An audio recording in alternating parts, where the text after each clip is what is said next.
है हरि अनंत हरि कथा अनंता। सबसे पहले श्री राम की कथा हनुमान जी ने लिखी थी, फिर महर्षि वाल्मीकि ने। वाल्मीकि राम के ही काल के ऋषि थे। उन्होंने राम और उनके जीवन को देखा था।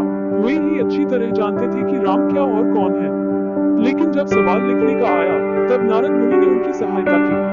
कहते हैं कि राम के काल में देवता धरती पर आया जाया करते थे और वे धरती पर ही हिमालय के उत्तर में रहते थे।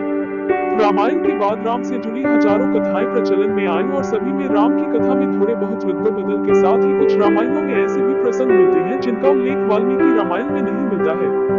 राम की कथा को वाल्मीकि के लिखने के बाद दक्षिण भारतीय लोगों ने अलग तरीके से लिखा। दक्षिण भारतीय लोगों के जीवन में राम का बहुत महत्व है। कर्नाटक और तमिलनाडु में राम ने अपनी सेना का गठन किया था। तमिलनाडु में ही श्री राम ने रामेश्वरम ज्योतिर्लिंग की स्थापना की थी। वाल्मीकि रामायण और बाकी की रामायण में जो अंतर देखने को मिलता है वह इसलिए कि वाल्मीकि रामायण को तथ्यों और घटनाओं के आधार पर लिखा गया था, जबकि अन्य रामायण को श्रुति सुनने के आधार पर लिखा गया।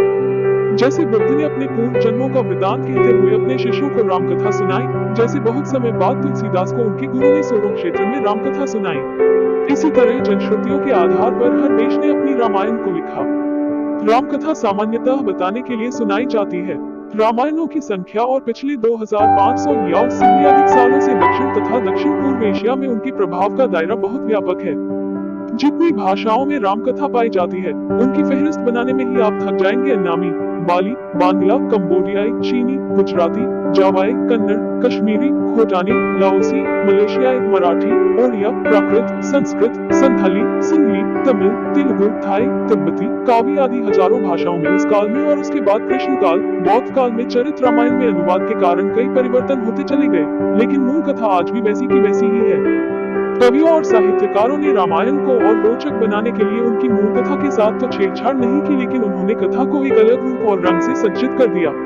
नृत्य नाटिकाओं के अनुसार भी कथाएं लिखी गई और शास्त्रीय तथा लोक परंपरा दोनों के ही अनुसार राम और रावण की कथा को श्रृंगारिक बनाया गया। इस तरह रामायणों की संख्या और भी बढ़ जाती है। सदियों के सफर के दौरान इनमें से कुछ तो बदलाव हुआ ही होगा, लेकिन सदियों के इस सफर के कारण ही लोग इसे महज काव्य मानने की भूल और पाप करते हैं। दक्षिण और दक्षिण पूर्व एशियाई देशों और संस्कृतियों में राम और रावण के युद्ध को अलग संदर्भों में लिया गया। दक्षिण भारत, श्रीलंका, इंडोनेशिया, मलेशिया, माली आदि द्वीप राष्ट्रों में रावण की बहुत ख्याति और सम्मान था, इसलिए उक्त देशों में रामकथा को अलग तरीके से लिखा गया। सर्वप्रथम श्री राम की कथा भगवान श्री शंकर ने माता पार्वती जी को सुनाई थी। उस कथा को एक कौवे ने भी सुन लिया। उसी कौवे का पुनर्जन्म काकभूषुंडी के रूप में हुआ। काकभूषुंडी को पूर्व जन्म में भगवान शंकर के मुख से सुनी वह रामकथा पूरी की पूरी याद थी। उन्होंने ये कथा अपने शिष्यों को सुनाई। इस प्रकार रामकथा का प्रचार प्रसार हुआ। भगवान शंकर के मुख से निकली श्री राम की यह पवित्र कथा अध्यात्म रामायण के नाम से विख्यात है।